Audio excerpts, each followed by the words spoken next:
And Edward Norton grabbed the phone and said, I'm running the New York Marathon to raise money for one of my causes. Do you want to help me? And this will be a great case study for CrowdRise while we do it. And of course, we said yes. I ended up running the marathon with Edward, and we ran the four of us did his charity campaign together. And our goal was to raise $75,000. And through all these crazy ideas that the four of us had, we ended up raising $1.2 million. Welcome to the PM Podcast, brought to you by Evertrue, the show that takes you inside the lives of thought leaders, innovators, and change makers in fundraising, philanthropy, and civil society. I'm your host, Jay Frost. My guest today is Robert Wolfe, serial entrepreneur and co-founder of Zeck, CrowdRise, and Moosejaw. Robert has spent more than 3 decades building companies that challenge the way things have traditionally been done. He and his brother Jeffrey co-founded Moosejaw, the outdoor retailer later acquired by Walmart. They then partnered with Edward Norton to create CrowdRise, the pioneering online fundraising platform acquired by GoFundMe in 2017.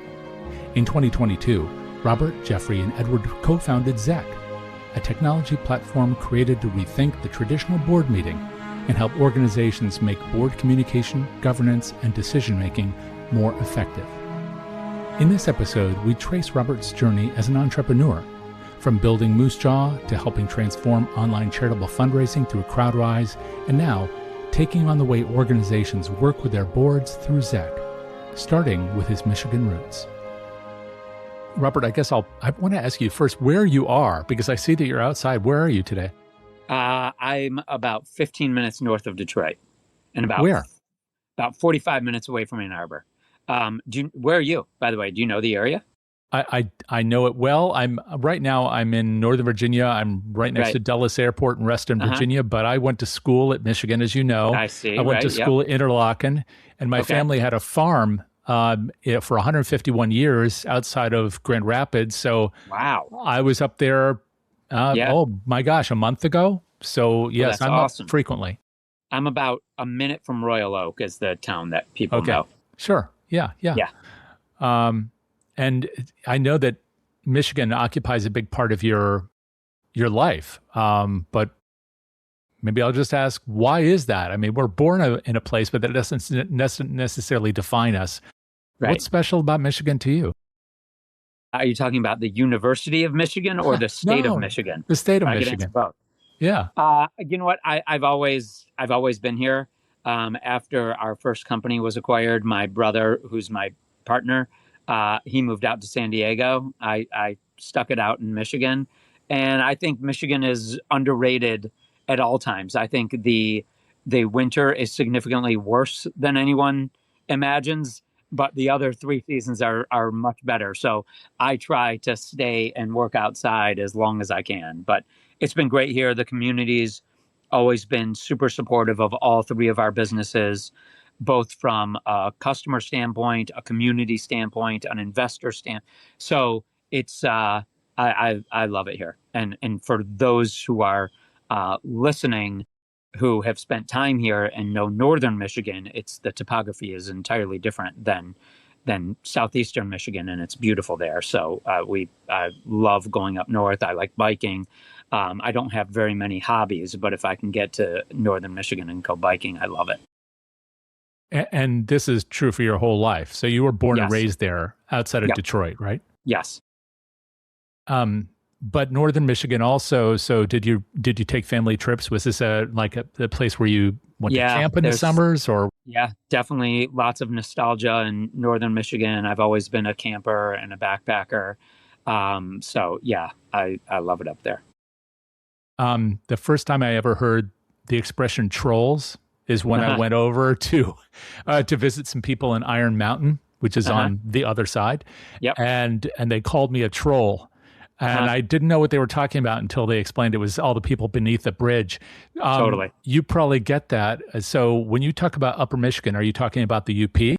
No, I'm talking more. Well, I've been backpacking in the UP a bunch, Pictured Rocks and places. My kid was actually in Isle Royale this summer, but I'm talking more Traverse City, Petoskey, Charlevoix, Boyne, that area. Sure. Super fun. So the whole outdoors part of your life, I know, Yes. informed what you ended up doing early on. But before any of that, it was you growing up in that area in Uh-huh. southeastern Michigan. And what was family life like? I understand that they had a big influence on you because you still work with your brother. So Yeah. tight family. Yeah. So I have a brother and two sisters, lots of chaos in our house, which we loved. My mom, total obsessive compulsive in a great way. My dad, just super, super smart. The way I always describe my mom is before Dairy Queen would close for the winter, she would go and buy, I don't know, 120 Dairy Queen shakes. And yes, and we had a freezer in our laundry room, and you opened it, and it was just these yellow cups from top to bottom so that she could still have a shake every night before bed. And now I do the exact same. So literally, it drives my wife crazy that I have ice cream every single night before bed.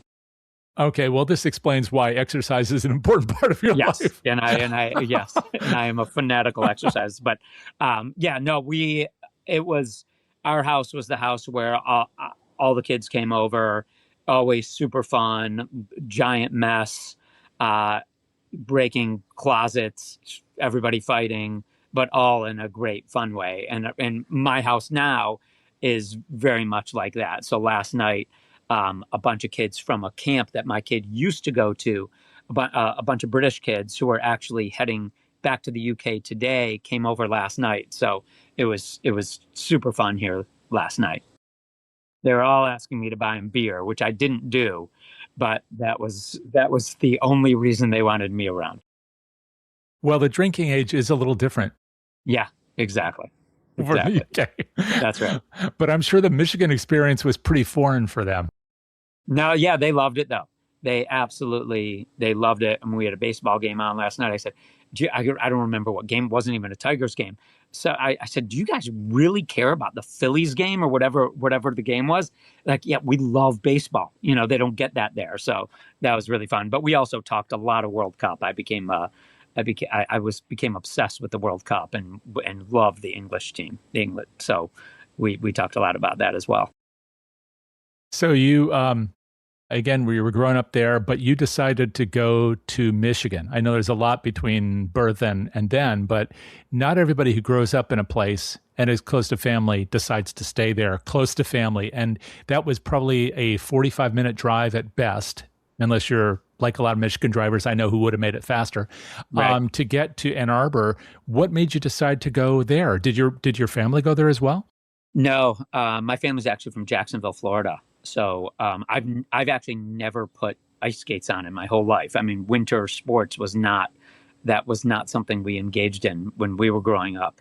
Um, I was very lucky. One of my best friends in the world, his family had a huge tailgate at Michigan, so I started going to games really young. I'm a huge fanatical, crazy sports fan, and just got obsessed.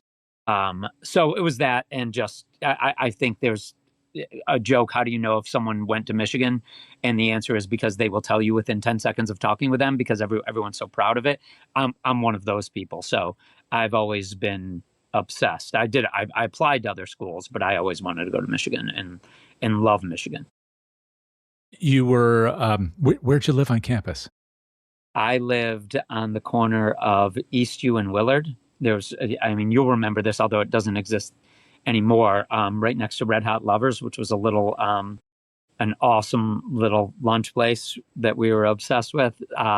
So we had two houses, and I lived in one my junior year and one my senior year. 14 of us, super fun. All of us still close, so it was great. 14 people Well, in there the were two house?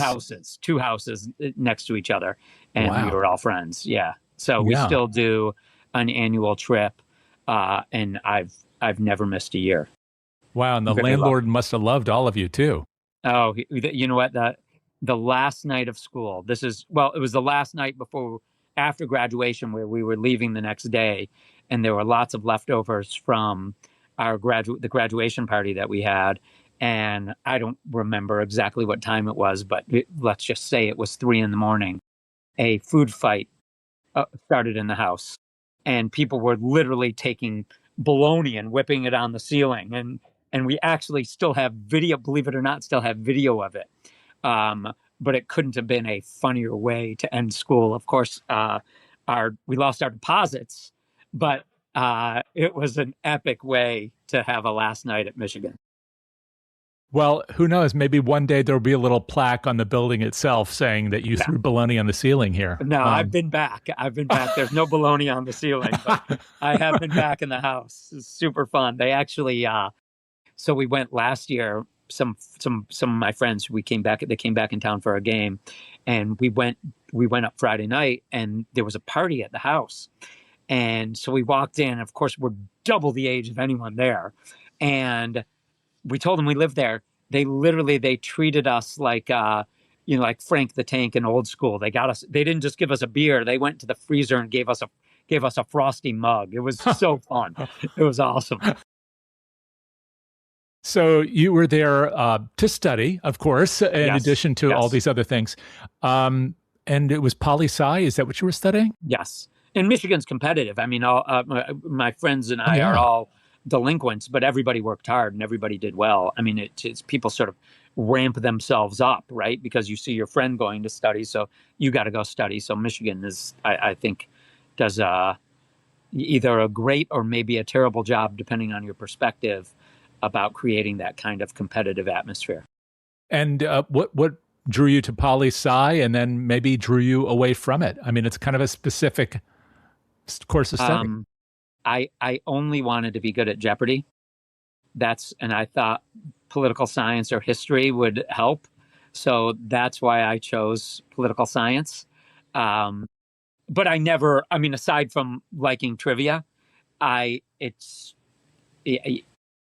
sort of fell out of any kind of career path that would where political science would be helpful. Although I can't say I engage in politics, and I don't watch the news anymore because it's too stressful. But I read a lot and care a lot. Yeah. But there's a family connection to politics to some degree, right? Because I think your father was, at least the former governor, Rick Snyder, attributed a lot of his, where he came from to your father. I can't believe you found that. That's unbelievable. Yeah, that's crazy. My dad died in 2000 of colon cancer. So that was a long time ago, but way in prior to Governor Snyder becoming governor. But way back in the day, my dad was actually his mentor. So that's so nice that you found that. That's pretty cool. And he's always been super nice to our family. He's been great, very loyal. So there was, even if I don't know if Rick Snyder was involved in politics back at that time. Maybe he wasn't. I don't remember his. No, he was trajectory. Gateway. He started a big company. That's right. It was Gateway Computers. Yeah, if you picture, they had the boxes that with the cows, like the cow. Yeah, exactly. It was brilliant.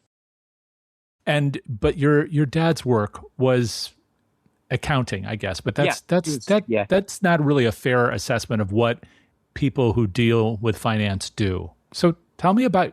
You told us a little bit about your mother, at least, collecting the shakes. What about your father? Tell us about him. No, he was a financial advisor, and an attorney is probably a better way to say it. And I don't know, sort of iconic. No, I don't think just in the eyes of the kids, but in much of our community. So it's still super fun to see his friends, and they all tell old stories.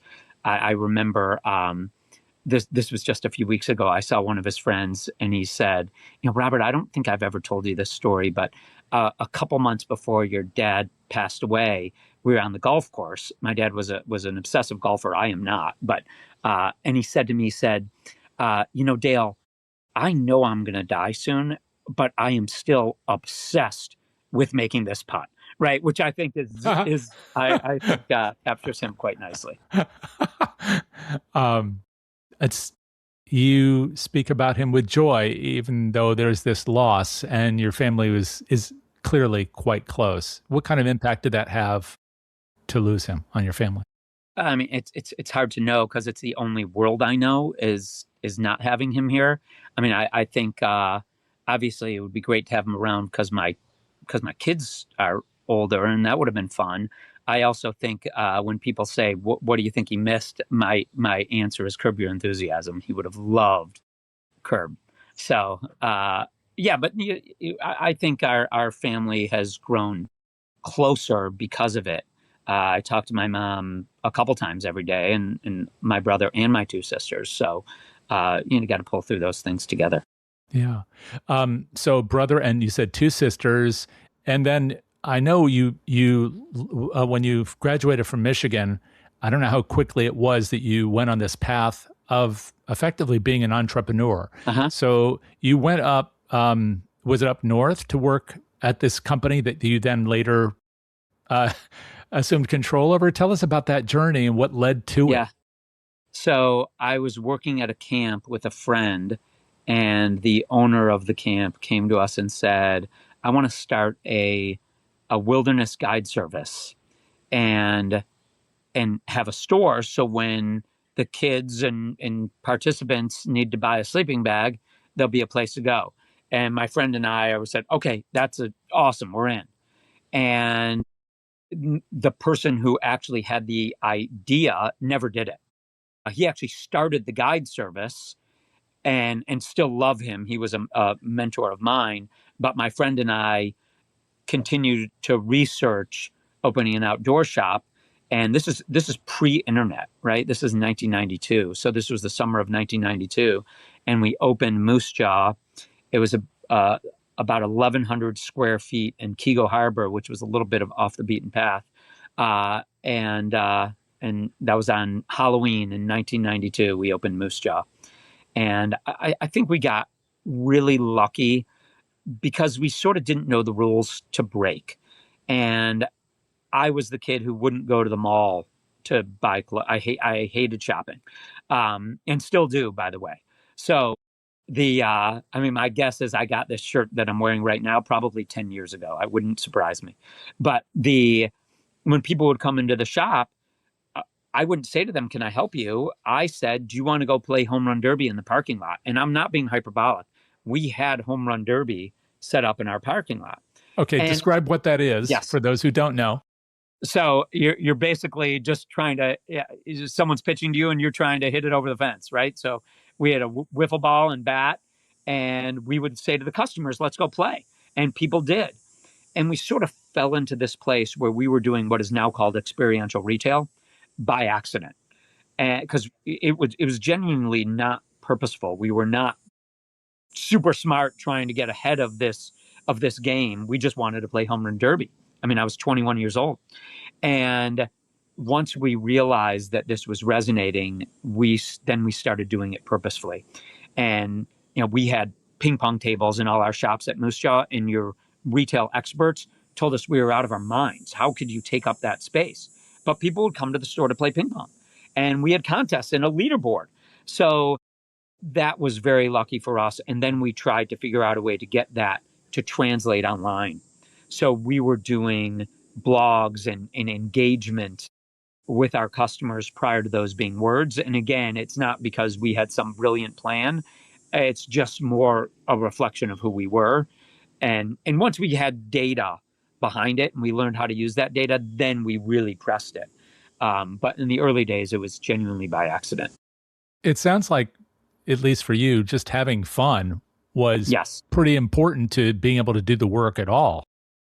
Yeah, you know what? I think backpackers and climbers, and I was one of them, take themselves very seriously, but it's supposed to be fun. So we tried to flip that, and we were very straightforward with our community about our mission, and we're sort of upfront to a fault, and that worked well for us.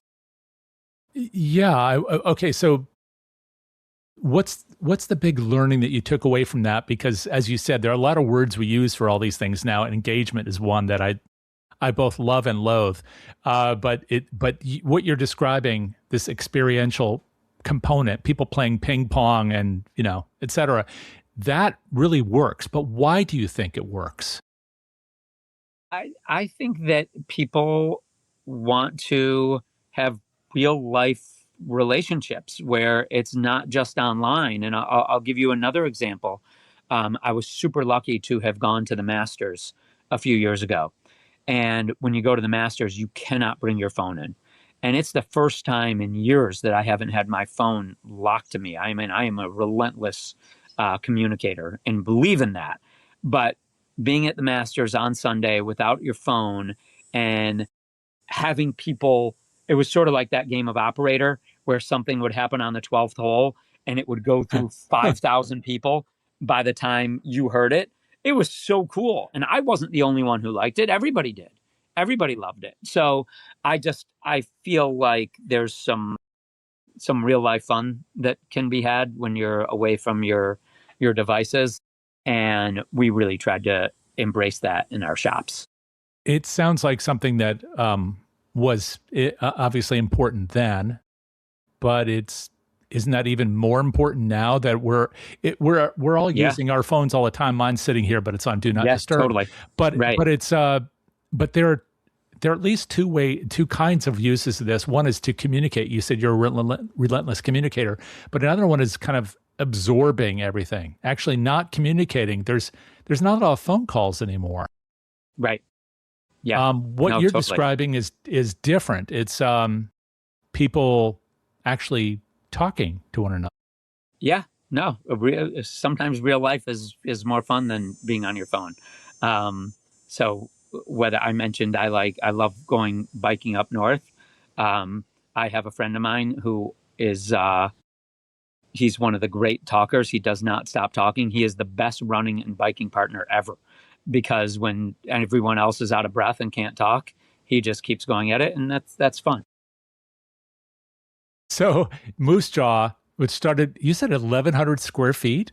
Yep, a little tiny shop. That is really small. Tiny. And you went from, I guess, this kind of experiential education, will guide you, to something much bigger. So what was first of all, when did all that start? And then what did it look like on the other end? What did it grow to? And then how did you decide to move on?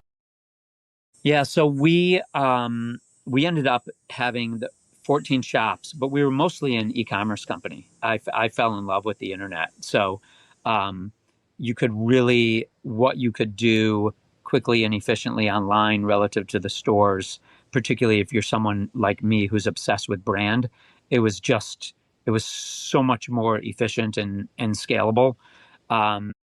So we just kept growing. I can't tell you there was some grand plan where we said we want to get to $100 million in sales and open 30 stores. It wasn't really like that. We were just trying to grow as responsibly and relentlessly as we could.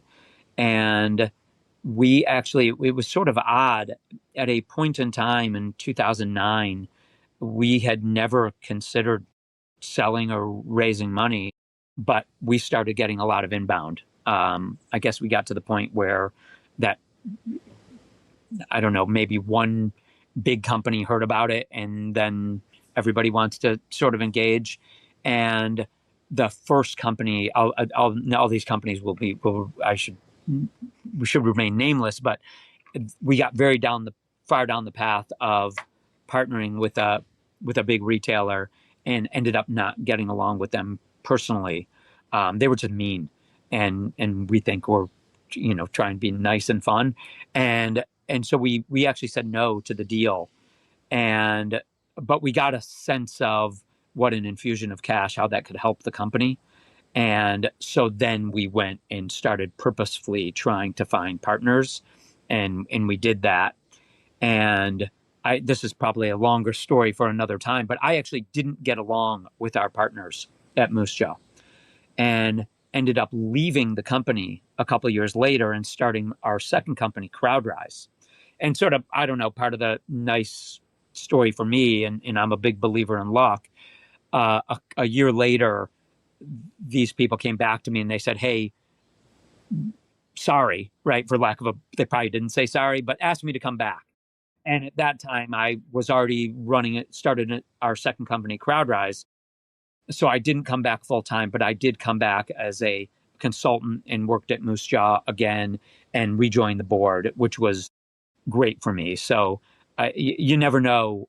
I don't know if you know the story of the Chinese farmer, or your audience does. If not, look it up, and look up Tom Brady's version of it. But it's sort of, you never know where life is going to take you. And that was certainly the case at Moosejaw, because when it was bad, I was so stressed that I had health problems. It affected me physically. And then a couple of years later, right, I was in sort of a dream spot. So that was very lucky for me. So what was because it gave you energy for a long time, right? I mean, how many years was that with your Moosejaw experience before you left the first time, before we rejoined the board? Yeah, we started in 1992, and I left temporarily, I suppose, in probably 2011.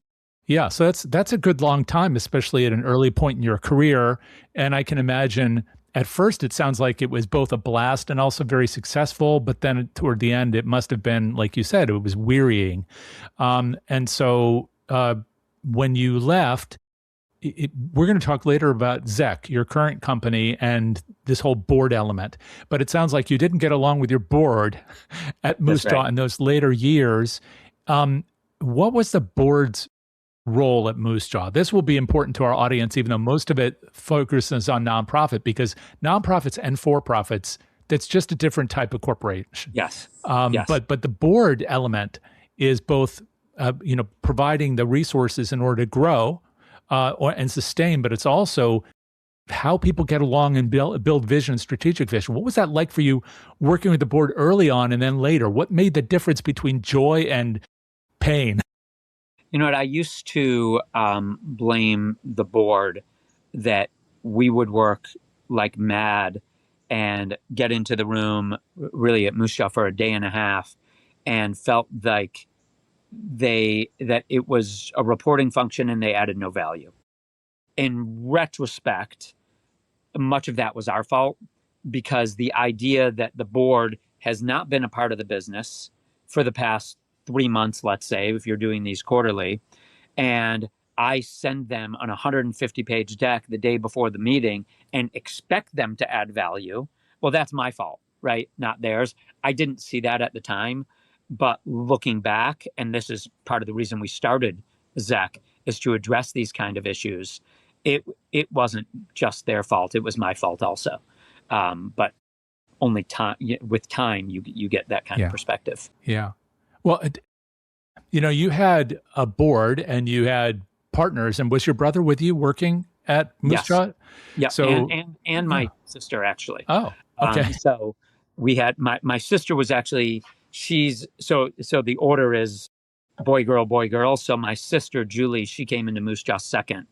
And then my brother came after her, and my other sister worked there for a little bit as well. So truly a family business. Yeah. And so I can imagine the stress of things, the joy of things working well was great. The stress of it when they're not is compounded by family. But then on the other side, your father was still living, and your mother.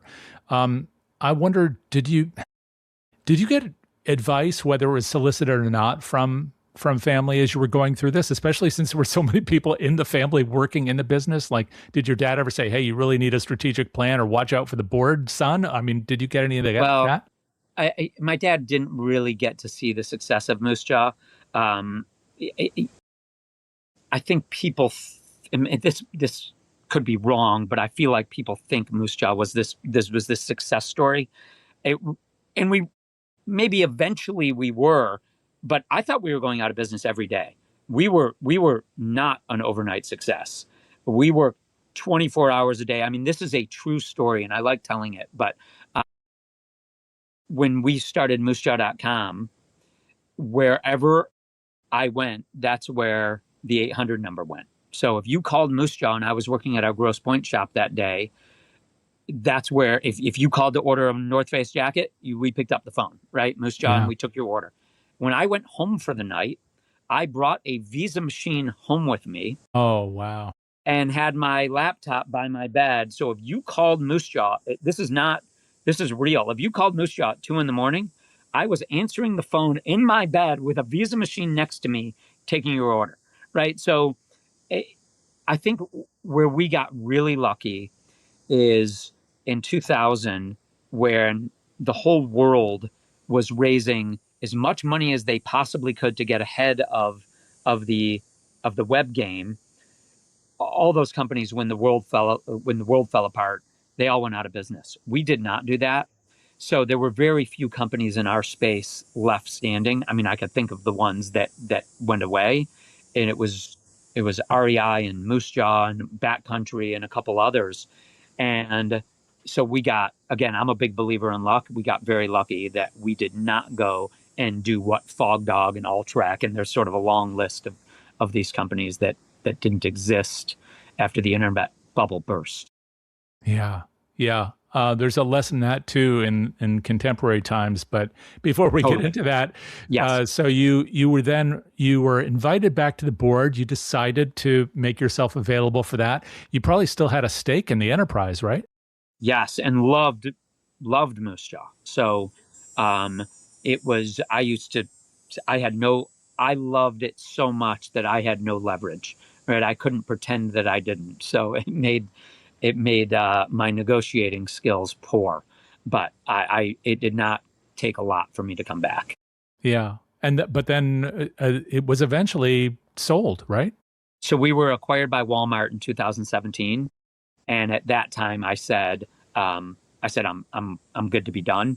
So I stopped working at Moosejaw in 2017, although our CEO, I absolutely love and was in touch with him regularly. My sister was still our main buyer. So to say that I was still tight with the team is an understatement. In fact, many people at our current company and most of the leadership at our current company worked at Moosejaw and or our second company, CrowdRise. Wow. So that's great for us. Yeah, it says a lot about a lot of things that's true. About them mostly, right? That they're crazy. But very lucky. I mean, I think if you're going to work as hard as we work and be as relentless communicators as we are, you want to like the people who you're talking with all day long. And I don't like them. I love them. So that's awesome for us. Yeah. And clearly they must feel loved, or why would they stick around? They could go somewhere else. Yeah, it's certainly, they're not around because of my height. Right. So, yeah, no, we try to make it fun. I mean, we have a few rules that we've had at all of our companies. And the main one has always been, let's have as much fun as we possibly can while we do this. And you've maintained that because there are other companies. There's one rather famous one that said "Do no evil," but I'm not sure that they could still claim that moniker anymore. But you've still held on to that piece about being fun, and I guess implicit in that is being kind. Yeah, I think when people would have call Moosejaw and say, "Hey, my jacket's broken. Can I get another one?" or whatever it is, and it was our fault, we'd say, "Absolutely, we'll send it to you." And they would say, "Wait a sec, you're just sending me a free jacket?" And our answer was, "Yes, it's our fault. We screwed it up. We're sending you another jacket." And that's sort of always been our mindset. It's just easier to be forthright and to be nice. So it turns out that it's great customer service, but I would say we as a group would say to each other, "Hey," and I'm making up this number, but we're trying to do $100 million in business. Let's not bother a customer about a $25 problem, right? Let's just make them love us. And that turned out to be how I think how we worked at both Moosejaw and CrowdRise and in our new companies. Yeah. I'm definitely going to have to remember that to ask you about that later when it comes to this issue of boards, because when people join whether as investors or advisors, and there are different roles that people take on, then they may have a different understanding of what success looks like. And it may not always be what you just described. But before we get into that, so okay. you left and then you started CrowdRise. Now, yes. There's a lot to find out about here, and that's why I really wanted to talk with you, because CrowdRise is, of course, one of the kind of a progenitor of what we know today as crowdfunding, and it became a part of now a bigger entity, but really the core of it. Yep, a GoFundMe mug right here. So, and yes, and still carrying the brand. And you said that a minute ago. This is important about brand. I have to ask you about that too. But why CrowdRise? I mean, first of all, did you have any experience personally or through the family with something that approximates philanthropy, whether it's the kid down the street has leukemia or the local baseball club needs some bats or everybody getting together because it's important to support your school? Or why this? This is a very specific sort of activity. Yeah, this is repetitive, but again, I believe in luck, and I've been very lucky. I mean, Jim Harbaugh back in the day about Ryan Day said something along the lines of, he was born on third and thinks he hit a triple. I was born on third, but don't think I hit a triple. And I think it's part of your responsibility to give back. So when my brother and I were researching the giving space, we really came to the conclusion that charity was guilt-ridden, it was burdensome, and we thought if we could approach the giving space using sort of the Moosejaw playbook, can we make it fun? And if we can make it fun, then people would give more money to the causes they care about. They would do it over and over again. And most importantly, they would tell their friends about it. And that was sort of the vision behind CrowdRise. And if you think back to 2010, it was tactless to tell people how you give to charity. Nobody did that. And again, we thought that perhaps we could make it social. And there was obviously a lot that came together at that time: Kickstarter, CrowdRise, but I do think we contributed a little bit to this narrative where now you literally can't scroll on social for more than a minute without seeing how somebody gives to cause, and obviously that's made a monumental impact, and we're happy to have played a tiny role in that. But the reason we really did it is because we wanted to try and have an impact. And we thought we could flip the way people thought about cause. But just to be clear, yeah, when we did it, the very first charity we met with, we were introduced to a big shot at the American Cancer Society. We met with them live in New York, not in their headquarters, but somebody there, and they quite literally laughed us out of the room. I mean, our slogan was, "If you don't give back, no one will like you," and that was off-putting. That you can't have fun in the charity space. And then this is sort of a nice part of the story, and I don't mean this as sort of a got you, but 5 years later we were their fundraising platform. So I do think we became the platform where younger people thought about cause and gave back, and then organizations like ACS, UNICEF, Red Cross thought that we could be a conduit to a younger donor base, and that was great for us. So before we go on, though, there are two pieces to that. And one is about the demographics, which I want to ask you about next, because you just mentioned younger people. But also just you and your brother were researching this. Why were you researching this? I mean, had there been some incident either in your life or in your neighborhood or that you just read about in a newspaper back when we had newspapers that made you say, I want to investigate giving and the issues with giving? I mean, why did you care? Well, we wanted to do something better for the world, and we were trying to figure out how we could have an impactful path forward. And for us, because we knew the internet space pretty well, everything from I think the branding to just making it less friction, for lack of a better way of saying it. So we started that was sort of a natural path for us. And 2010, not everybody who listens to this will remember what it was like to go to a website and try to give to charity in 2010. But will you describe your memory of that friction? Yeah, it was almost impossible. You were filling out a form, right? You almost had to, in many cases, had to print out a form and send a check. It was very archaic at the time, and we thought we could do it better. I'll tell you. So our partner at CrowdRise was Edward Norton, the actor Edward Norton, and now his wife Shauna Robertson. So Shauna was the Judd Apatow's partner. So she made the movies Anchorman, Meet the Parents, Elf, Forgetting Sarah Marshall, right? Yeah. This iconic lineup of the they don't make them like that anymore, as they say. But when we had this idea, I called Shauna and said, hey, we're thinking about this. What do you think? And when your squad of actors, so Seth Rogen and Jonah Hill and Kristen Bell, have something that they care about, could they do it on the platform? And Edward Norton grabbed the phone and said, I'm running the New York Marathon to raise money for one of my causes. Do you want to help me? And this will be a great case study for CrowdRise while we do it. And of course, we said yes. I ended up running the marathon with Edward, and we ran the four of us did his charity campaign together. And our goal was to raise $75,000. And through all these crazy ideas that the four of us had, we ended up raising 1.2 million and Wow. decided to do Yeah. CrowdRise together. So again, had Shauna not been home at the time, had Edward not been next to her, right, my life, it takes a completely different direction. So that's when I say I believe in luck, that was a moment. I have to ask you about something else. There's a lot of, this has certainly been true for me, but I think it's true for most people, is that sometimes we hold back. We would not have made the call to Shauna Roberts in the first place. We wouldn't have felt comfortable talking to a person that we'd only known on screen as whatever, the Incredible Hulk or many other movies are much better than that. So what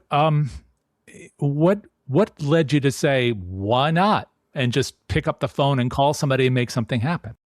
I wish I could remember who said it.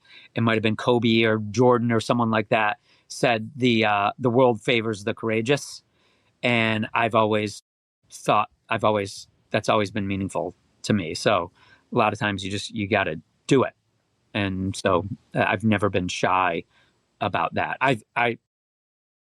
I'm politely relentless is how I would describe myself.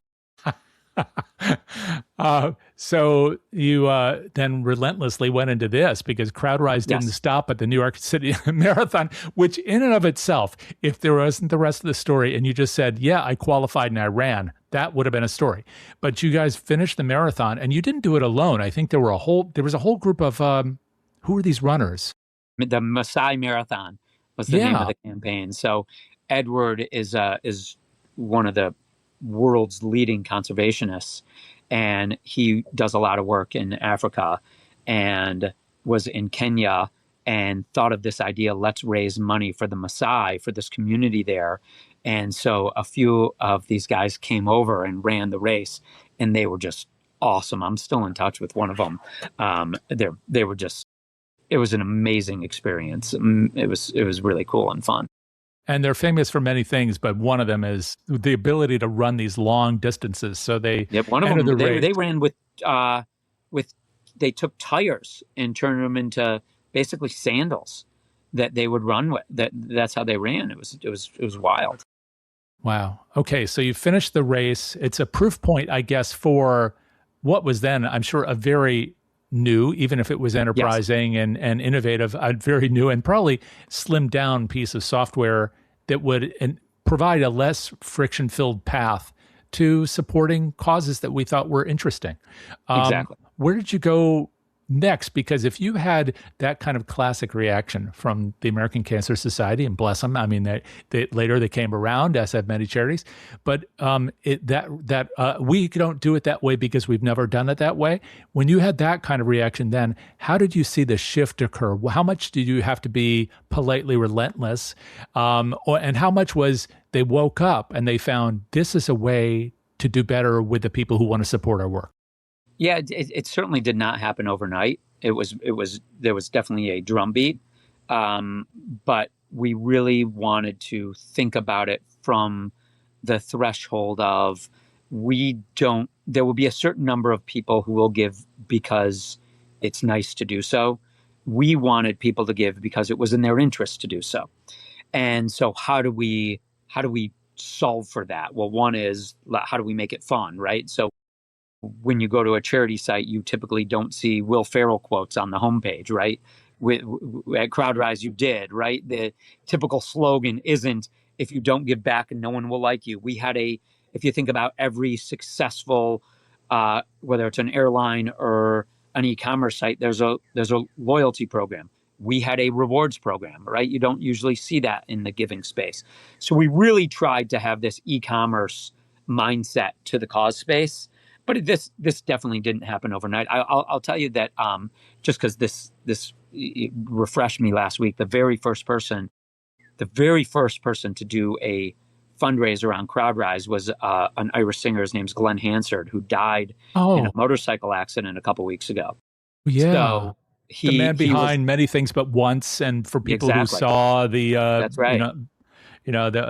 his first movie, which is, oh Yeah, my gosh, yeah. yeah. He's an Oscar winner. So the he was friends with Edward, and he went to meet Edward in Kenya, and the very first fundraiser was Glenn Hansard raising money to buy a truck for the community. So if you Google the Glenn Hansard CrowdRise, you'd probably see something about this charity campaign. So that was definitely a full Wow. circle moment for us. He was a great man.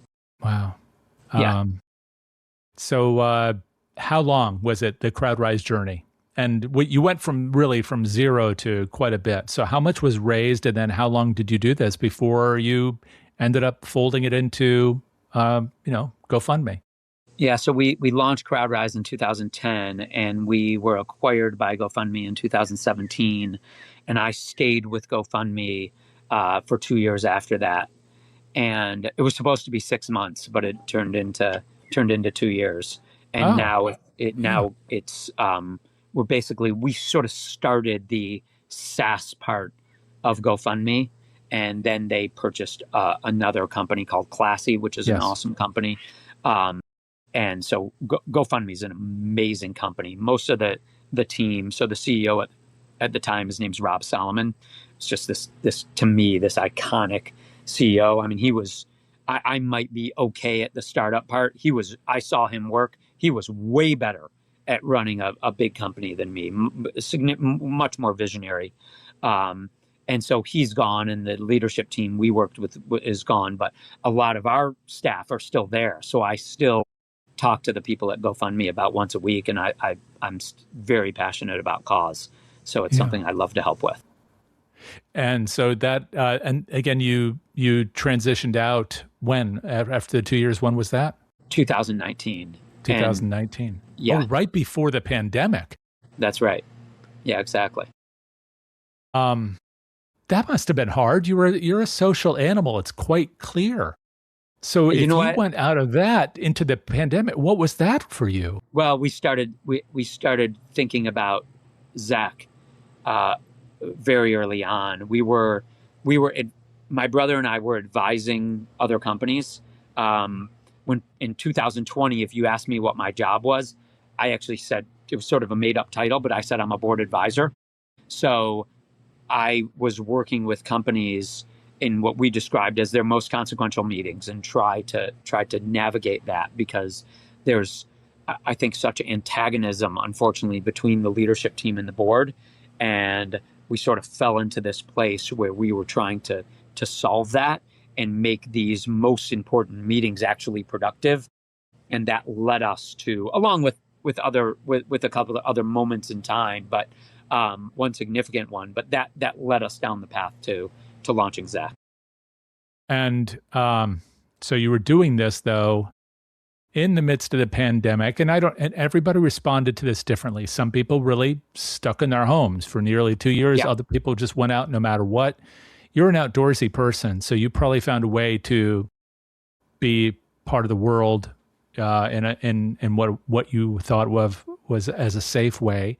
But you were also developing Zeck in the middle of all this. Yes. And I'm just wondering what that experience was like for you, because essentially we were all in the middle of a social experiment about how to relate to one another virtually, or at least 6 to 10 feet apart. I mean, that contributed to us building a product that would be meaningful in either an offline or still today a hybrid world. So that is part of the product that we built, was to be able to adapt to the way people communicate now. So that we tried, I try to be optimistic. And so we tried to view that as an opportunity as opposed to a hindrance. We never thought once, okay, the world is falling apart. there's no place for this idea here. It was the opposite for us. All right. And you were talking before about the board way back at Moosejaw, the difficulties for you then, and before you decided to rejoin them. You haven't really talked about the difficulties of boards in those intervening years, except to say that you had this made up title, board advisor. Right. So what was the real passion in you and your brother for addressing this issue? Was it the pain that you observed in others? Was it the one you'd experienced yourself? And is this translatable also across the economy? In other words, nonprofits where boards are also very problematic for folks, and Definitely. as well as companies that are relying on these board members to not just provide vision, but often, telling them what to do because they might own close to 50% or more of the company. Yeah, we had at Moosejaw and at CrowdRise. So CrowdRise, our board experience was very different. We had these amazing board members.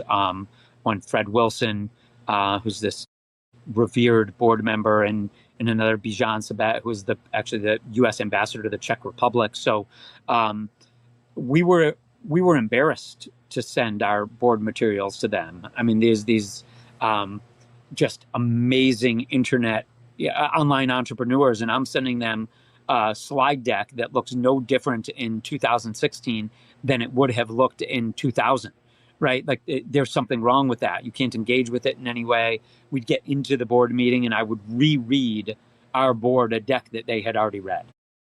It wasn't until after our companies were acquired that we saw this angst we were having was universal.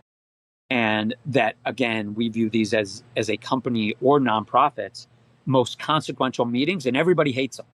So we thought, can we now apply these lessons from both Moosejaw and CrowdRise and find a way to, once again, getting into a space that we think is sort of miserable and trying to make it fun. So let me ask you something. You've been doing this for a while, not just with Zeck, but all over the place. And what is it that boards want? I think they want to be able to get into a place where they are optimized for making strategic decisions for the company. And right now, you're spending most of your time dealing with what I call sort of the drudgery of the board meeting or the homework that's associated. So the leadership team feels that this is a reporting function. I'm just reporting to my board. And the board says, okay, well, I get a 100-page deck the day before the meeting. How can I possibly add value? Right? When someone asks us the question, okay, you have all these features and these ideas, to what end? Right? And it's to make it that this group of very high valued participants, right, that are usually very experienced and very smart, are optimized to make decisions when they're spending their time together. Right now, that doesn't happen. And we feel that Zeck is flipping that. So, and without going into detail about how the software works and what's in there, conceptually speaking, are we talking about, instead of reporting out, providing the key information and then making it so that the meetings themselves are discussions about where we're going? Absolutely. You nailed it. I'll say it this way. When we launched, we thought about governance and security and saving teams time and sending a superior presentation to your board. All those value adds are real and important. But where we get the best feedback is our board meetings are actually productive now. People look forward to them instead of dread. That's the real transformation that customers, both companies and nonprofits, about 40% of our customers are nonprofits. That's been the real game changer. One of the things that I've heard a lot and experienced a little is that boards are a reflection of maybe our current, but definitely our past. You want people with experience, access to resources, things like that. But sometimes that means there's a self-fulfilling prophecy, right? That certain expectations they have of what's going to happen, how it's going to happen. By doing this, by building this process through Zeck, does it liberate this a little bit so that you can both make those experienced board members better at what they do, giving them a role where they can really sink their teeth in and use their experience to good advantage, but also maybe then providing an entryway for some of the people perhaps less experienced, but representing a broader demography that really represents the future of our customers and our donors? Definitely. I mean, if you think about it, so the number one question we get asked when we do a demo is, and this is going to come out terribly, but I'll say it anyway, it is, will my 10,000-year-old board member be able to use this? And the answer is yes, right? So there's no chance that you or I or any of these board members wake up in the morning and read their news in a slide deck. That's just not the way we consume content anymore. You can't read a PDF while you're waiting at the gate to get on your plane, right? Where these board members spend some of they travel, right? So we've optimized the experience for experienced board members to actually engage with the content in a way that they're used to, right? As opposed to thinking, well, I have to learn this entirely new experience. No, you don't. We are giving you this important information in the format where you're reading all the time. Again, whether it's your news or your Kindle. And then for the leadership team, whether it's with our AI tools or the frameworks that are built, the software makes it so much easier for them to not only bring in their content, but more importantly, to surface the information that their audience will care about most. So I don't want to keep ranting about it, but it's very cyclical. We need to make a better experience for both the leadership team so they don't do what we did and send an 134-page deck to their board the night before the board meeting. We also need to make the experience more efficient for the board so that they are able to add value, which again, if we think back to my Moosejaw days, we did all of that wrong. Yeah. Now, so part of this is about, Zeck, your company, what it produces, how it's used. But part of this is also about the way we think about our relationships with people who we bring in, either for the resources or their experience, or some combination of both. And again, in the nonprofit sector, that's exactly the same. We have certain expectations. They often aren't met. But it's also true that we often don't tell them what our expectations are before we even recruit them. So I'm wondering, as we talk about all this, with or without Zeck as a platform, what is the main lesson that you've taken away from this experience, all of it across your career, and now as it's playing out with this latest incarnation, about how we should be interacting with people who we really value for the resources and the experience they have? How can we be better partners with the people that we meet in the street, or the people we call up because we're relentlessly, calling people up on the phone? And when we say there's sort of, again, we have this list of rules, but one of communication solves all problems, right? So let's not be shy. I think that Zeck solves the communication gap between leadership teams and boards that often creates this antagonism, which in turn makes the meetings less productive. So if you think about it, the typical use case is you send your board a slide deck or a PDF. You cannot engage with it. It's not possible. So they're sending you emails, texts, phone calls, Slacks. It all gets lost. You're redoing, you get a last minute donation if you're a nonprofit, and you're resending not just version 3, but you're now on version 7 of the PDF. You get into the room and it's a total morass. Nobody knows where to go. I can't find the text that a board member sent me 8 days ago with a specific question. So we're solving that communication gap. And I think most of the problems that you're having in the board meeting and probably in other places is due to poor communication. Yeah. I'm thinking about now all this from your lens. Part of this is organic. It sounds like you've been happily opportunistic. You see a problem or you see an opportunity, you go after it. And that seems to be true from the very first job that you took to this latest company that you've created. But where does it take you personally? Where's the place where you imagine all this is going for you? The person who spent all their time outdoors and is really all about family. Where does this take you? The short answer is I don't know. I mean, we're in terms of the company, we're just trying to build a great company. One of the lessons I learned that was meaningful for us is that I think there's a very there's a very big difference between building a company to be acquired and building a great company, and you make different decisions based on that. We're trying to build a great company, and I'm lucky. I wake up really early every morning. There has never not been one single day on vacation, weekend, away with my kids, any day where I have not been super excited to go at it every single day.